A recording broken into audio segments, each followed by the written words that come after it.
Bem, como já são 7 horas, vou passar uma palavra para o pastor, né? Senhor, nessa hora nós queremos agradecer ao Senhor por tudo que o Senhor nos permitiu para querer sentir e saber, Senhor. Que o Senhor permaneça em nossos corações, que nós queremos ouvir, Pai, uma palavra que vai alimentar o nosso espírito, Senhor. Usa teu servo, Pai, conforme a tua vontade, para a glória do teu nome, no nome de Jesus. Amém.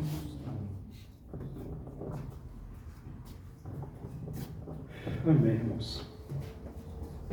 O culto não é como a gente quer, como o Senhor quer, né? Então, deixa Deus fazer do jeito dele. Aleluia.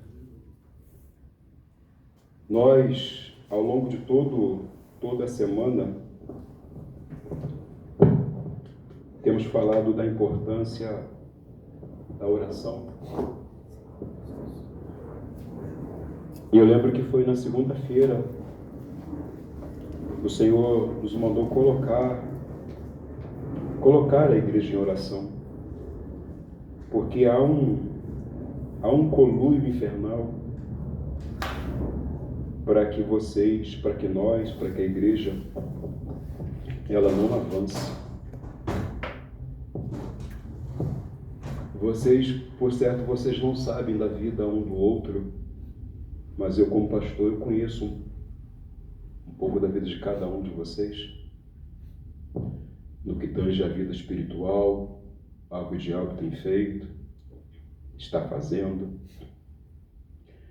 E nas madrugadas, quando eu me ponho a orar, irmãos, vocês não têm noção das coisas que eu vejo, e não é na vida de um, é na vida de todos vocês, de todos nós, porque também. Essa manhã, por exemplo, Deus me deu uma visão. Deus fala muito comigo entre 5 e 6 da manhã. Deus me dá uma revelação direta. E eu estou esperando algo que vai acontecer, porque essa manhã de domingo, Deus me deu uma outra revelação. Mas o fato é que na segunda-feira Deus nos orientou a colocar a igreja em oração. E a missionária, quando chegou aqui, começou a falar, entrou pelo caminho da oração. E a palavra que eu separei para nós ministrarmos hoje, ela vai nos direcionar pelo caminho da oração, a importância da oração. Então eu queria que você abrisse a sua Bíblia no livro de Lucas, no capítulo 11, no verso 1. Depois eu vou ler alguns versículos, você não precisa abrir sua Bíblia para a gente poder ganhar tempo, até porque depois esse material vai para muitos de vocês, porque também é o tema da nossa semana de estudo. E o tema da mensagem de hoje é a importância da oração. Lucas 11, verso 1. E o texto diz assim: Jesus estava orando em certo lugar e, quando terminou, um dos seus discípulos lhe pediu: Senhor, ensina-nos a orar, como também João ensinou os seus discípulos. Entendam que essa necessidade de orar é algo que vem desde antes da formação da igreja. A igreja ela foi inaugurada em Atos capítulo 2. Só que antes mesmo da igreja ser inaugurada, o Espírito Santo, ele vinha movendo a igreja, movendo aqueles que seriam os pais da igreja, a aprender a importância da oração.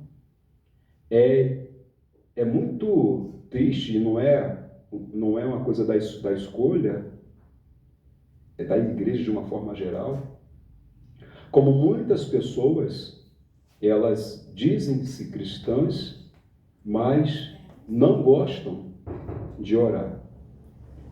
O fato é que elas não gostam de orar, porque falar 1 minuto com Deus não é orar.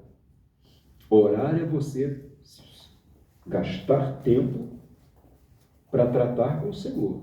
Oração de 1 minuto, 2, é quando você não tem tempo Alguma coisa vai acontecer ali, você precisa liberar uma palavra, você precisa pedir, Deus fala comigo agora porque eu tenho uma decisão para tomar agora, e Deus fala com você. Mas isso aí não é oração. Oração requer atitude. E existiam os grandes homens de Deus, eles sempre falavam muito do poder da oração, mas eu separei aqui, tem um homem chamado Charles Spurgeon, foi um dos grandes pastores do século XIX, que ele falava que a oração é uma comunicação pessoal com Deus, um pilar fundamental na vida cristã. E ele ressaltou a imensa riqueza que a gente deixa de desfrutar, negligenciar as coisas que a gente poderia ser diante de Deus, perante a sociedade, se nós tivéssemos de verdade uma vida de oração.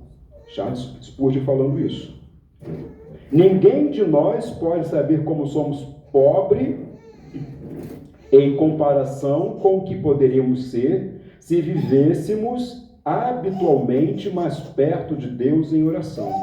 Você imagina, se o pouquinho que a gente ora, entendo que eu vou me incluir para a gente entender. Se o pouquinho que a gente ora, a gente já consegue ver bênção chegando na vida da gente, se o pouquinho que a gente ora, a gente consegue ver Deus dando livramento aos nossos entes queridos, se o pouquinho que a gente ora, Deus revela coisas tremendas para a gente, imagina se nós, a igreja do Senhor, e a gente precisa voltar lá na igreja primitiva, se nós levássemos de verdade uma vida de oração, nós veríamos cadeias sendo abertas, nós voltaríamos a ver cego enxergar, surdos ouvirem, o que mais veríamos? Tumores sendo expelidos, veríamos famílias inteiras sendo resgatadas, porque quando a igreja se coloca em oração, não existe impossível para aquilo que Deus quer fazer. Quando a igreja do Senhor hoje, a gente precisa entender isso, que nós somos o efeito limitador para o agir de Deus. Para Deus tem limite? Não, Deus não tem. Mas Deus age aqui? Não. Deus não pisa nessa terra. Deus não faz nada nessa terra. Como é que Deus age nessa terra? Por intermédio da igreja. Então, você imagina, se a igreja, de uma forma geral, se mantivesse envolvida, imergida em oração, quantas coisas que nós não temos visto mais, Deus estaria agindo por intermédio das nossas vidas, das nossas mãos. Então, hoje, a gente pode dizer que a igreja do Senhor, diferente do que era no passado, nós somos o efeito limitador para o agir de Deus aqui nessa terra.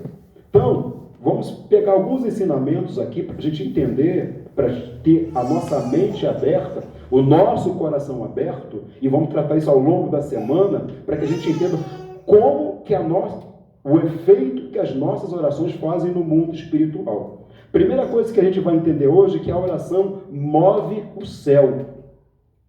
A oração move o céu. Daniel era um homem de oração e tinha o costume de orar quantas vezes ao dia? 3 vezes ao dia. Quantas vezes Daniel orava ao dia? 3 vezes. Se Daniel é uma referência bíblica, nós também deveríamos ter esse hábito. Daniel orava 3 vezes ao dia. E ele fazia isso quando estava em Jerusalém, quando era menino, desde pequeno ele aprendeu a fazer isso em Jerusalém. Também continuou fazendo quando foi exilado, e não mudou o seu hábito quando se tornou governador e um homem cheio de responsabilidade. Ou seja, Daniel, de pequeno, aprendeu a importância da oração, de viver uma vida de oração. Ele experimentou os privilégios, às vezes, de viver uma vida de oração. Quando Israel foi levado cativo, lá no cativeiro, vocês conhecem a história de Daniel, lá no cativeiro ele se manteve em oração, e porque ele se manteve em oração, Deus revelou coisas tremendas para ele lá no cativeiro, e por causa do mover de Deus na vida dele, ele foi alçado à situação de governador naquele país, naquela nação. E mesmo quando ele estava em posição de destaque, quando ele estava em posição de governo, quando estava tomado de responsabilidades, com a agenda pesada para ser cumprida, ele não deixou o quê? De ter uma vida de oração. Aí a pergunta que a gente faz é: por que é que algumas pessoas não aprendem que tem que ter uma vida de oração, ou tem uma vida de oração e quando vai crescendo, quando as bênçãos vão chegando na vida, aí eu não tenho tempo para orar? Porque é assim que a gente ouve. Aí eu tô sem tempo. Eu tô com muita coisa para fazer. Eu tenho que estudar, eu tenho que trabalhar, eu tenho que viajar, eu tenho que comprar, eu tenho que vender. Ué, então, quer dizer que se eu crescer, para eu crescer, eu tenho que perder a intimidade com Deus? Se eu crescer, Deus vai se tornar segundo plano na minha vida? E se Deus tirar a saúde? E se Deus tirar o emprego? Aí a pessoa volta a orar? É isso? A gente costumava ouvir alguns irmãos lá no Rio de Janeiro falar assim, que o crente pentecostal, particularmente, tinha que viver na prova. Lembra disso, missionário? Porque tem que viver na prova, porque quando eu estou na prova, quando o crente está na prova, ele está orando. Poxa, tem que ficar na prova para poder estar orando? Não é melhor estar orando do que estar vivendo na bênção? O que vocês acham melhor?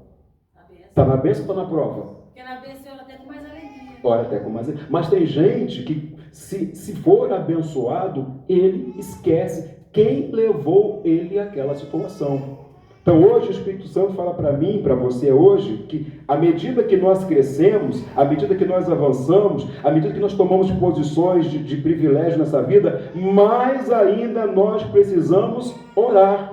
E o fato de Daniel manter uma vida de oração com o Senhor, olha o que aconteceu em Daniel capítulo 10, no verso 12. Então me disse, não temas, Daniel, porque desde o primeiro dia em que eu aplicaste o teu coração a compreender e a humilhar-te perante o teu Deus, são ouvidos as tuas palavras. E o anjo fala, e eu vim por tuas palavras. Então, o que é oração, pastor? Aplicar o coração a entender o que Deus quer fazer. Não é aquela oração, Senhor, abençoa meu pão, abençoa minha comida e estou indo. Oração é estar dizendo, Senhor, o que tu quer de mim? O que tu quer fazer através de mim? Por que eu estou passando por essa situação? Por que eu estou vivendo essa fase da minha vida? Me mostra por que eu estou passando por isso. Aonde o Senhor quer me levar com isso? Senhor, eu aprendi ontem na minha oração que o Senhor falou isso e eu fui lá e apliquei. E agora, Senhor, o que mais que eu tenho que fazer? Então, aplicar a entender. Então, é diferente de ter uma oração de 1 minuto. É aplicar o coração a compreender o que Deus quer. E a segunda coisa, humilhar-se perante Deus. A oração da gente tem muito mais efeito quando a gente se coloca diante de Deus numa situação de humilhação. Reconhecendo que aonde nós chegamos, aquilo que nós estamos fazendo, aquilo que nós estamos alcançando, não é por mérito nosso. Que por mais que a gente seja bom, foi a misericórdia de Deus que nos colocou naquela situação. Que o que nós merecíamos era chicote, era fogo, né? Era o chicote estralando, né? O que nós merecíamos era estar preso tomando um açoite de manhã, de tarde e de noite por causa das nossas fraquezas espirituais. É saber que se não fosse a misericórdia de Deus, o diabo já teria dado cabo da vida da gente. É que se não fosse a misericórdia de Deus, as pessoas que nós mais amamos já teriam sido tiradas da nossa vida. Reconhecer que não é por nós, não é nosso mérito. Então Daniel, ele se humilhava em oração, reconhecia que tudo que ele era, o que ele fazia, o que ele podia fazer, a inteligência, a unção que ele tinha, o dom da interpretação, os dons, os talentos que ele tinha não eram dele, mas vinham do Senhor. Então eu queria que você entendesse isso a partir de hoje. Eu não posso sair de casa, eu não posso passar o meu dia sem agradecer a Deus pelos dons, pelos dons e pelos talentos que Ele tem me dado, porque se não fosse o Senhor, eu seria envolvido em vários embaraços ao longo do dia. Ou será que é só eu que passo por isso? Tem hora, eu já falei que a gente tem o nosso escritório, cada um tem o seu escritório no trabalho. Tem hora que eu tenho que ir lá, sair do meu computador, sair da minha plataforma de trabalho e ir lá no escritório e falar com Deus: Senhor, me dá uma direção nisso aqui. Porque se o Senhor não me dá a direção nisso aqui, já armaram uma ciladazinha ali. E se o Senhor não me der direcionamento, se o Senhor não me der graça, eu vou cair na armadilha do diabo. Mas como é que a gente consegue se desvencilhar dessas coisas se nós tivermos uma vida de oração? Então, quando o Senhor está nos chamando para uma vida de oração, é porque Ele quer revelar coisas grandes para cada um de nós. A oração move o céu por quê? Mas não é uma oração qualquer, como nós já havíamos falado. Daniel aplicou o coração. Ele aplicou os seus pensamentos, ele aplicou a sua vontade e ele aplicou os seus sentimentos. Diga comigo: Daniel aplicou o seu coração, os seus pensamentos, a sua vontade e os seus sentimentos. Vontade. Submeter a nossa vontade à vontade de Deus. Aí eu quero ir para lá. Aí eu não quero fazer isso. Mas o que o Senhor quer, Deus? O que o Senhor está revelando no meio da congregação? Está entendendo? Tem horas, irmãos, que tem coisas que eu não quero fazer. Mas Deus quer que faça. Eu obedeço. Porque eu não me mando. E se eu quiser fazer as coisas do meu jeito, certamente, eu não só vou fracassar na minha caminhada, mas vou levar vocês ao fracasso. Então eu não faço o que eu quero. Se você quer ver a sua casa crescer, se você quer ver o seu ministério crescer, se você quer ser bênção onde Deus está te plantando, obedeça, se submeta à vontade de Deus. E os pensamentos? Tem hora que os nossos pensamentos vão ao contrário da palavra de Deus. Quando os nossos pensamentos vão ao contrário à palavra de Deus, o que a gente tem que fazer? Orar. Dizer: Senhor, minha mente está indo para lá. Não estou concordando, não estou entendendo não, mas o que você quer de mim, Senhor? Então, pensamentos, vontades e sentimentos nas mãos do Senhor. Então, a oração do crente, ela move os céus. Segunda coisa, a oração nos ajuda nos dias das nossas dificuldades. Tem gente que passa pelo dia da dificuldade e sofre mais do que os outros. Sabe por quê? Porque nos dias da bonança, ele não se preparou para o dia da luta. É sério. Imagina se você se agora nós tivéssemos que sair correndo daqui agora e ir para lá no terminal do Carmo. Porque só lá a gente teria livramento. Está acontecendo alguma coisa aqui no Xaxim e a gente tem que largar tudo e sair correndo para ir para lá. Quem chegaria lá? Hã?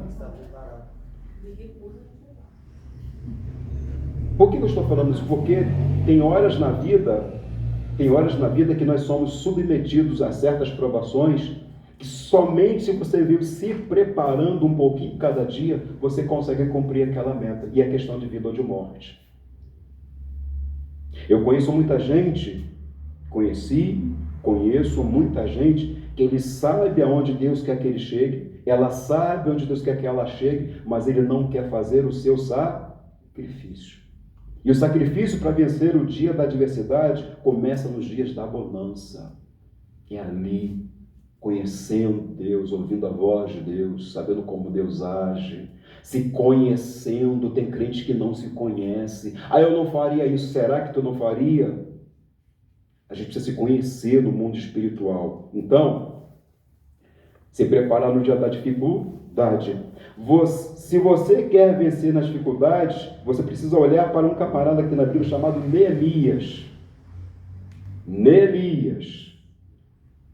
Neemias capítulo 1, do verso 1 ao verso 11, você vai ver Neemias recebendo uma palavra que causou um impacto muito grande na vida dele. Qual foi notícia essa, pastor? Neemias estava no cativeiro E lá do cativeiro ele recebe visitas de vinda de Jerusalém. E ele pergunta como é que está a nossa casa, como é que está o nosso povo, como é que está a nossa nação, como está o lugar onde nós fomos criados. Como está o lugar onde nós cantávamos louvores ao Senhor, como está a nossa parentela, como estão os nossos irmãos, como estão nossos tios, como estão os nossos avós, como está o estado da nossa cidade. Imagina vocês recebendo uma notícia perguntando como é que está Graça, como é que está como é que é o nome? Foz do Iguaçu, como é que está, no Rio de Janeiro não vamos nem perguntar, mas como é que está lá o lugar onde você foi? Aí chega aquela notícia assim, está tudo desgraçadamente destruído. Foi essa notícia que Neemias recebeu, que estava tudo destruído, que a calamidade havia chegado.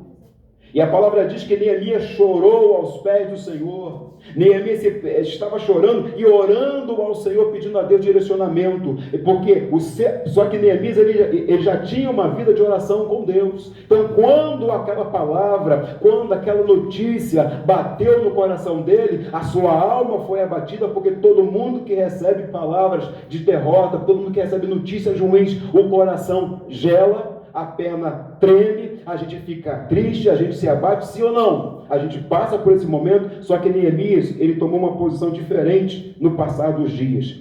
Ele ouviu más notícias, ficou abalado e chorou. E é normal vivermos momentos negativos na nossa vida. E aí também é importante chorar e viver o luto por situações de calamidade, sim ou não, igreja? Só que tem uma coisa que a gente precisa fazer. Chorar é normal, sentir a nossa alma abalada é normal, mas aquele que tem uma vida de oração, que Deus revela que coisas ruins estão para acontecer, ele passa pelo dia da adversidade, mas ele não fica, ele não se prostra no dia da adversidade. Se você continuar lendo esse capítulo 1 de Neemias, você vai ver que a partir do verso 37, ele vai falar, ele ora, ele se coloca mais uma vez em oração, e ele pede a Deus uma estratégia para ir lá para consertar a sua cidade. O que Deus está falando comigo e com você aqui hoje? Nós estamos vivendo um tempo em que notícias ruins, elas podem chegar na nossa vida, e o que nós temos que fazer é nos preparar para recebermos de Deus revelação de como passarmos pelo momento da tribulação. Deus está nos chamando para tomarmos uma posição, levarmos uma vida de oração, porque não somente vamos ouvir palavras de ruins, notícias ruins, mas Deus vai nos dar estratégia para mudarmos a vida de quem está passando por dias de lutas e dificuldade.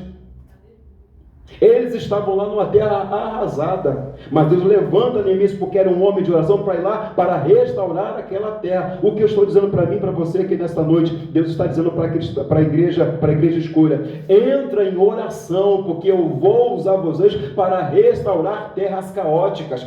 Entre em oração, porque eu vou usar vocês para restabelecer vidas. Entre em oração, porque eu vou levar vocês a terras que estão destruídas, e eu vou mostrar um novo tempo para elas. Mas como é que Deus vai nos usar se nós não temos uma vida de oração?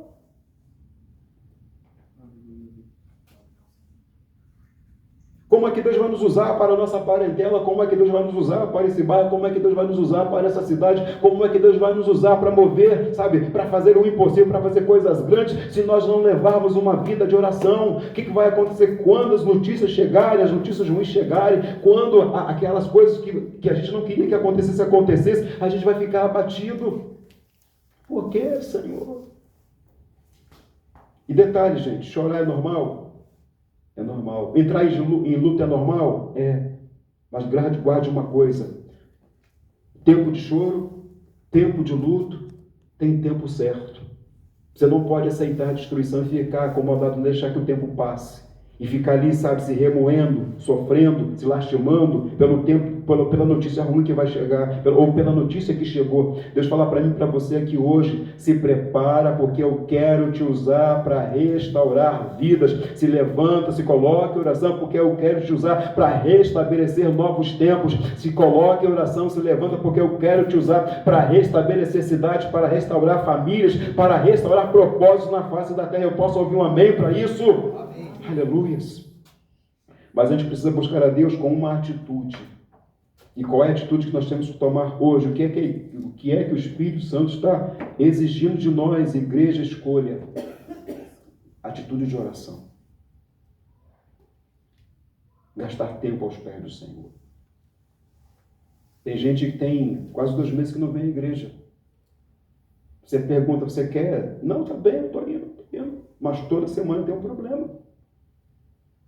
Isso é diabo. Isso é diabo.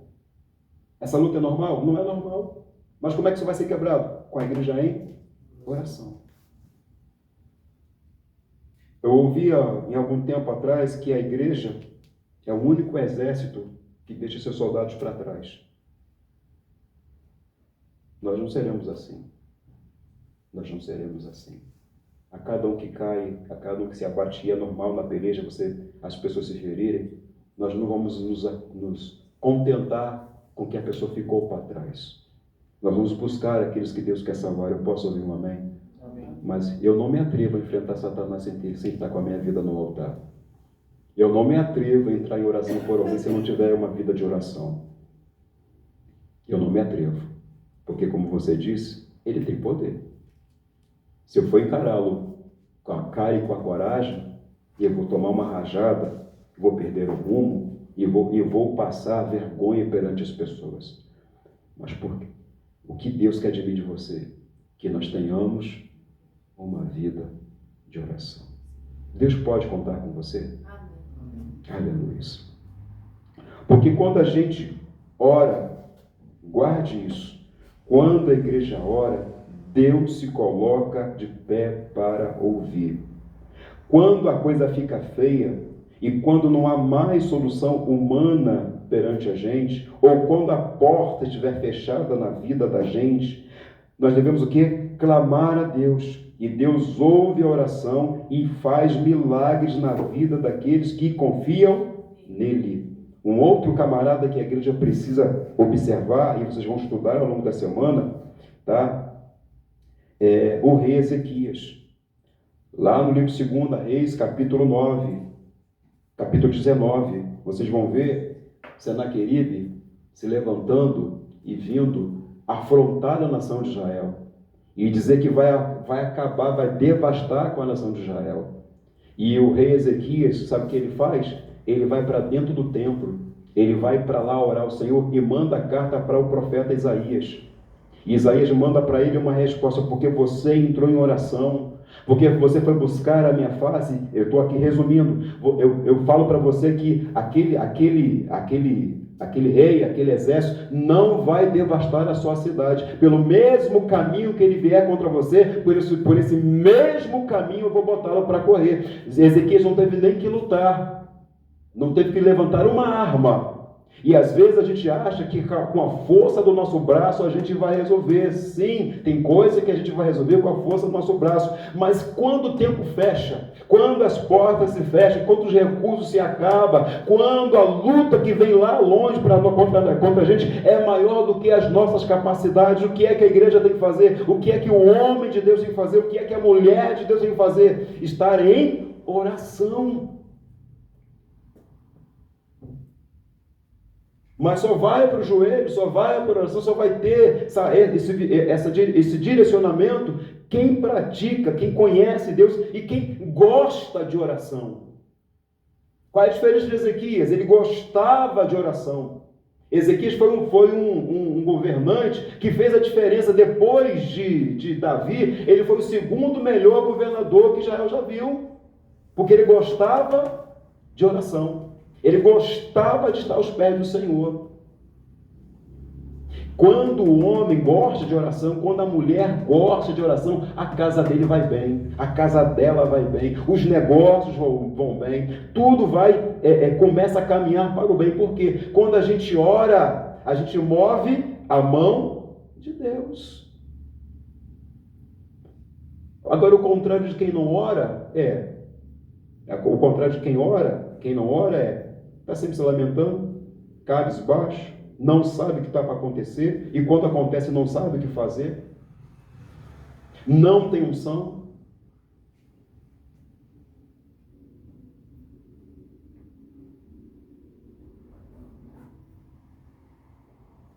nós queremos ser? Uma igreja que vê milagres? Uma igreja que vê Deus agir em seu favor? Ou uma igreja que está pasmada diante daquilo que o diabo quer fazer?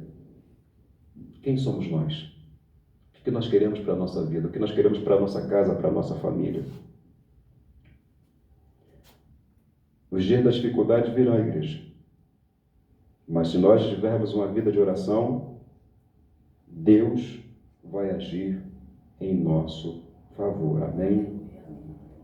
Filipenses capítulo 4, verso 6 diz assim: não andem ansiosos por coisa alguma, mas em tudo pela oração e súplica e com ações de graça apresentem seus pedidos a Deus. Vou ler de novo. Filipenses capítulo 4, no verso 6. Não andem ansiosos por coisa alguma, mas em tudo pela oração e pela súplica. Pelo quê? Pela oração e pela súplica. E com ações de graça apresentem seus pedidos a Deus. Quando a gente ora ao Senhor, a nossa oração, ela sempre vai mover a mão de Deus. Deus conhece os nossos problemas? Sim ou não? Sim. Mas tem uma coisa que Ele quer: ouvir eu e você falar. Se tem uma coisa que alegra a Deus é quando eu e você nos dobramos diante dele e vamos conversar com Ele. Senhor, eu podia estar em qualquer lugar. Eu poderia estar escutando música, agora eu poderia estar vendo um filme, eu poderia estar passeando, conversando com os amigos, mas eu vim aqui conversar com o Senhor. E aí tem uma coisa que às vezes a gente fala: eu amo Deus. Eu amo Deus. Deus é tudo para mim. Tá, mas quanto tempo você gasta conversando com Ele ao longo do dia? 5 minutos. Que amor é esse? Irmão, o senhor ama a irmã Maria? O senhor ama a irmã Maria? Não, não ama. Todo o tempo que o senhor tem, o senhor quer ficar perto dela, não é isso? Eu e o missionário Simone, a gente procura fazer quase tudo que for possível junto um do outro. Thalita, você ama o Tiago? Você faz de tudo para estar o máximo de tempo perto dele, não é verdade? Rafaela, você ama o Marcelo? Se pudesse, faria tudo junto, não é verdade? E a gente diz que ama a Deus, mas a gente não... Digo a gente, né? Para você entender. Não é prioridade conversar com Deus. A gente conversa com fulano, ciclano, beltrano, papá, manda o WhatsApp e curte Instagram e curte lá Facebook e vê o filme A, vê o filme B e assiste a palavra do fulano, a palavra da ciclana e canta o dia todo para fulano. E com Deus?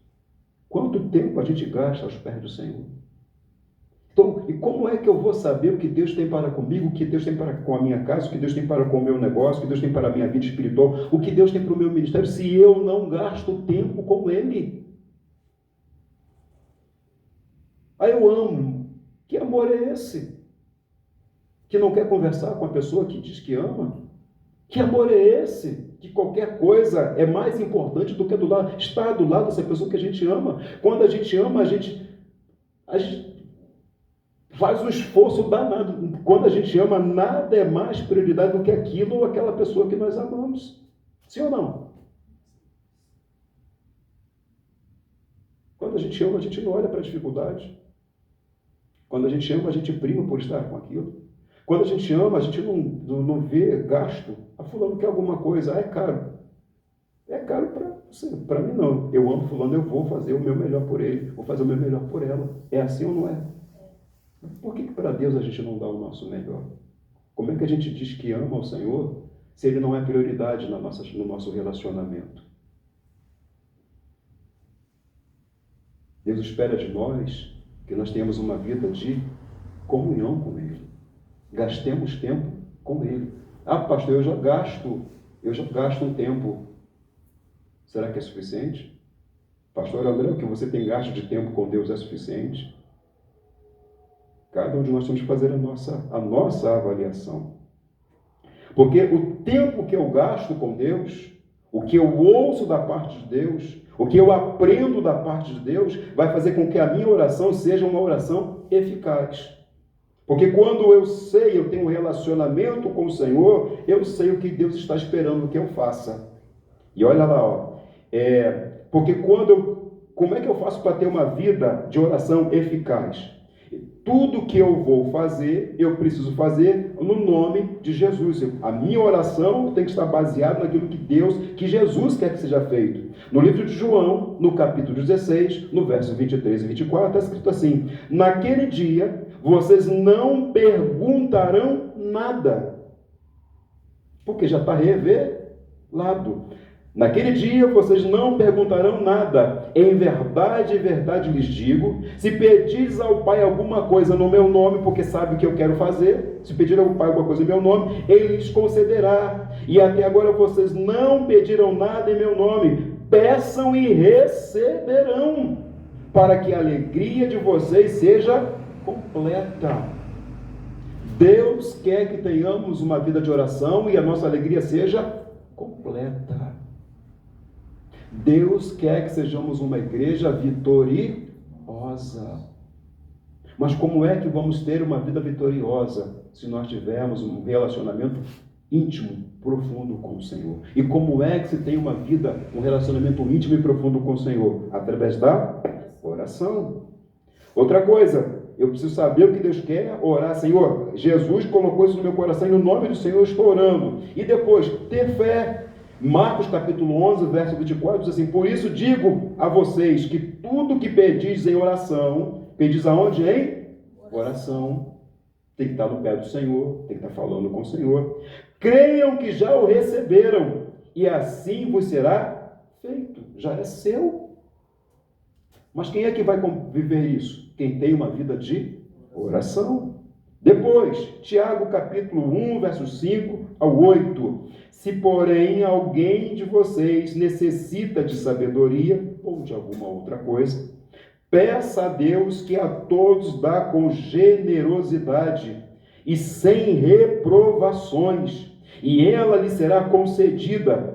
Peça, porém, com fé e em nada duvidando, pois o que duvida é semelhante à onda do mar, impelida e agitada pelo vento, que uma pessoa dessa não pense que alcançará do Senhor alguma coisa, sendo indecisa e inconstantes em todos os seus caminhos. Agora, como é que eu não vou ser inconstante? Como é que eu não vou ser indeciso no meu caminho, se eu não sei o que Deus quer? Como é que eu vou saber o que a missionária quer lá em casa, se eu não converso com ela, se eu não gastar tempo com ela? Como é que ela vai saber o que eu penso, o que eu quero, se ela não gastar tempo comigo? Quem ama, anda junto. Concorda? E quem anda junto, sabe o que o outro pensa. E se eu quero saber o que é bom para o outro, eu preciso me importar aí, Senhor, e ouvir. Fala comigo. O que está aí dentro? O que você está pensando? O que você quer? Ou o que o Senhor não quer? O que você não quer? E aí eu não vou ser indeciso. Eu não vou ser inconstante. Eu não vou ficar abatido com pouca coisa. Tem gente que se conhece, que se diz crente, qualquer coisa é motivo para largar de mão. Eu conheço muito crente assim. Crente frouxo. Qualquer dificuldade é motivo para largar de mão. Tudo que vem à mão, se o cachorro fizer uma cara feia, o diabo está furioso, eu vou largar. Tá? Dá um bicudo nesse diabo, pode ir para correr. Estou entendendo o que eu estou falando? Amém. Tem gente que por qualquer coisa abandona a obra, larga de mão. O irmão que não falou, o irmão que sei lá, que não mandou uma mensagem, que não respondeu uma mensagem, o irmão, o marido que sei lá, falou mais áspero naquele dia, a esposa que naquele dia não queria dar um abraço, sei lá. Tudo é motivo para largar de mão. Mas por quê? Porque não tem uma vida com Deus. E o reino, seu ministério, sua salvação, não é prioridade. A nossa prioridade tem que ser Deus, a nossa salvação e uma vida com Deus. Eu posso ouvir um amém para isso? Amém. E como é que eu faço ainda para ter uma vida de oração? Eu preciso orar quando for orar, e aí tem uma coisa que tem que andar junto. Ação de orar e palavra. Eu preciso saber o que Deus tem comigo. Eu preciso saber o que a palavra fala a respeito daquilo que eu estou vivendo. Porque guardem uma coisa, lembram da tentação de Jesus? Lembram? Quem estava lá? Brincando. Mas lembra da tentação de Jesus? O que foi que o diabo usou contra Jesus? A palavra. E como foi que Jesus contratou o diabo? Com a palavra. Então, por isso também é importante conhecer a palavra. Eu preciso ler, eu preciso conhecer o que Deus fala a respeito de determinados assuntos, porque na hora que eu for orar, Senhor, a tua palavra diz isso, está escrito lá na palavra isso. Então, quando eu estou orando aqui, Senhor, eu estou baseado na palavra. E quando você usa a palavra, eu já disse aqui que Deus colocou a palavra acima dele. Quando você coloca para Deus uma situação e mostra que dentro da palavra você está respaldado, é como se você dissesse: Deus, o Senhor precisa fazer isso porque o Senhor disse na tua palavra que o Senhor assim faria. E eu, Senhor, tenho um relacionamento com o Senhor, eu tenho uma vida separada para Ti, eu tenho me gastado em prol do Teu reino, eu tenho me gastado em prol da Tua obra, eu tenho renunciado o meu eu tenho renunciado o meu ego, eu não tenho olhado para as dificuldades, mas eu tenho olhado para o Senhor, para o autor e consumador da minha fé, e eu estou aqui orando porque o Senhor mandou eu entrar naquele formigueiro, e agora eu preciso de uma roupa especial para entrar naquele formigueiro, Senhor. O Senhor mandou eu mexer com o vespeiro, Senhor, e agora eu preciso de uma roupa especial para mexer com o vespeiro, Senhor. O Senhor mandou eu ir em determinado lugar e eu preciso de respaldo, Senhor, para entrar em tal lugar, porque se o Senhor não for comigo, eu não terei sucesso naquilo. Mas você usará a palavra, o argumento é a palavra. Mas como é que eu vou ter conhecimento na palavra se eu não gasto tempo para saber o que a palavra fala para mim? Então eu não posso permitir que o tempo passe e eu não me gaste com Deus. Eu não posso esperar, deixar o tempo passar e ter 1 ano, 2 anos, 3 anos, 10 anos, 15, 20 anos de evangelho, caminhando com o Senhor e não saber o que Deus tem comigo, o que Deus tem para com o meu ministério. É vida e morte. Se Jesus não conhecesse a palavra, entre aspas, ele seria enganado pelo diabo. Estou entendendo aqui o raciocínio? Tem muita gente que compra sem saber se Deus está mandando, vende sem saber se Deus está mandando, faz alianças sem saber se Deus está naquele negócio. Tem coisas que às vezes que parecem muito bonito, mas aquilo está transvestido de beleza. Por trás é horrível. E aí ele fala aqui, ó. E esta é a confiança que temos para com Ele, que se pedirmos alguma coisa segundo a sua vontade, Ele nos ouve, e sabemos que se Ele nos ouve, quanto ao que lhe pedimos, estamos certos de que obtemos o que pedimos, que lhe temos feito. Primeira carta de João, capítulo 5, verso 14 e verso 15. Conhecer as Escrituras e utilizar as Escrituras na oração é sinônimo de resposta. Mas para isso eu preciso gastar o quê? Tempo com Deus. Tempo com Deus não é 2 minutos. Não é 5 minutos. Não é 10 minutos. Ninguém que ama outra pessoa se contém em passar 5 minutinhos com ela. Às vezes a pessoa... Já viu o namorado se despedindo? Lembra, seu irmão, quando vocês namoravam? Quantas vezes eu perdi o ônibus para voltar para casa, lembra, missionário? Ou pegava o último ônibus, já ia correndo atrás do para pegar, porque... Só mais um beijinho. Eu lembrei de uma coisa, vem cá, lembrei de uma coisa para falar contigo, não podia esperar para amanhã? Podia ou não podia, irmão seu? Podia, mas quando a gente ama, a gente fica arrumando desculpa para estar perto da pessoa que a gente quer bem. É assim ou não é, Rafa? Quem já namorou sabe disso. Quem ama sabe disso. Então a gente precisa 5 minutos, não é tempo com Deus. Né, Hila? 5 minutos não é suficiente para a gente estar perto de quem a gente ama. Não é suficiente. É suficiente? Não. Mas a gente diz que ama a Deus. Eu amo Deus. Aí Deus fala, tu me ama? Quanto tempo você quer ficar perto do meu? 5 minutinhos, eu tô. Presta, Senhor, tem que. O outro não disse que me ama. 5 minutos é suficiente, 10 minutos é suficiente. A gente é ou não é assim, igreja? Mas a gente diz que ama a Deus.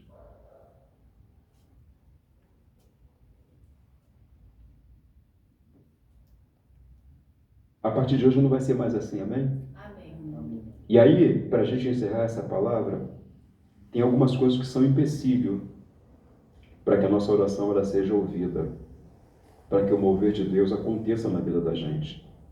Eu vou passar para vocês aqui algumas coisas aqui. Certos obstáculos podem impedir a eficácia da oração. Você vai ver isso em Provérbios 28:9, João 9:31, que alertam sobre o impacto do pecado e a importância do temor de Deus para superar esses obstáculos. Olha o que acontece. Provérbios capítulo 28, verso 9. Quem desvia os ouvidos de ouvir a lei, até a sua oração será abominável. Mais uma vez. Quem desvia os ouvidos de ouvir a lei, a palavra, até a sua oração será abominável. O que é que o escritor de Provérbios, o que é que Salomão está dizendo aqui? Que essa pessoa, ela não está dando valor, ela não quer obedecer à palavra, ela se desviou, tirou os ouvidos, ela não quer mais ouvir a lei, a palavra.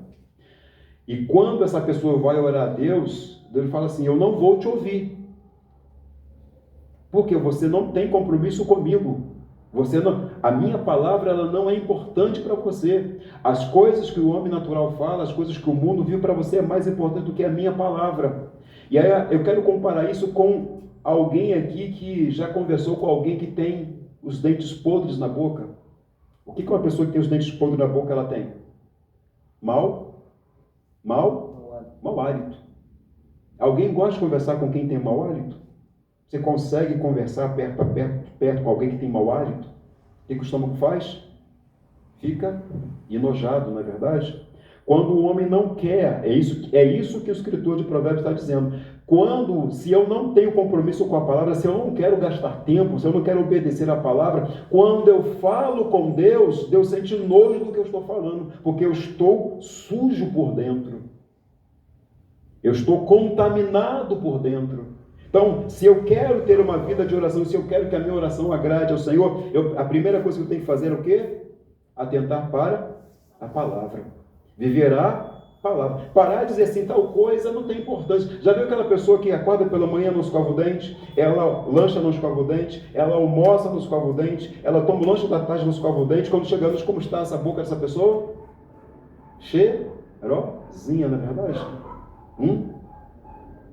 É assim ou não? Está podrinho, né? Assim essa pessoa. Está podre. Ninguém quer conversar com ela. Assim é a pessoa que não quer a palavra de Deus, que não quer viver a palavra de Deus, que está comendo coisas e não está fazendo a sua higiene pessoal. E como é que eu sei que eu estou errado? Como é que eu sei que alguma coisa precisa ser tirada da minha vida? Quando eu tenho uma vida com Deus, porque o Espírito Santo ele se revela como um espelho. Ele me mostra, está vendo aquilo ali? Está vendo essa silhueta? Está ruim. Está vendo essa roupa? Tem uma mancha. Você precisa tirar isso daqui da sua vida. Está vendo esse pensamento? Esse pensamento está podre. Tira isso da sua vida. Mas como é que quando eu não tenho uma vida de oração, quando eu não me aplico na palavra, essas coisas vão se tornando comum na minha vida. A pessoa que não aplica ao coração dele a palavra, o pecado vai se tornando uma coisa comum na vida dele. Usando essa exemplificação, já viu aquela pessoa que um dia ela não escova o dente, no segundo ela não escova o dente, depois ela escova, mas na semana que vem ela tem o hábito de não escovar. Não escovar o dente, está com a boca contaminada, para se torna uma coisa comum. Todo mundo está incomodado, menos ela, porque já é normal, está com os dentes sujos, está com alguma coisa no dente, está com aquele mau hálito. E o pecado, vamos colocar isso como se fosse o pecado, as pessoas acostumam a viver no pecado. As pessoas, guardem isso, as pessoas acostumam a viver no pecado. E o que é que revela o pecado? O que é que nos faz se sentir mal com o pecado? Palavra. Observar a palavra. Ler a palavra. Continuando, outra coisa que impede, sabe? João capítulo 9, 31, sabemos que Deus não atende a pecadores, pelo contrário, se alguém teme a Deus e pratica a sua vontade, este sim é atendido. Eu quero que Deus faça algo na minha vida, mas eu levo uma vida de pecado, Deus não vai agir. Às vezes a gente, crente, a gente é muito... essa é a diferença de nós, crente, para o judeu é papum. Ou você é ou você não é. A gente não, a pessoa está errando e a gente fica usando meio termos para não chocar a pessoa, para não magoar a pessoa. Mas, meu irmão, você está errado. Você está vivendo em pecado, você está transgredindo aqui. Mas porque eu amo, tudo bem que você ama a Deus.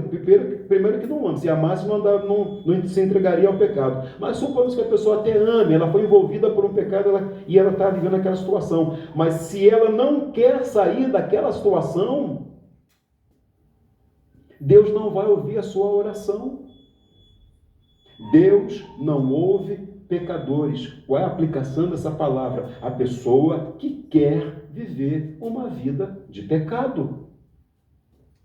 Estão entendendo?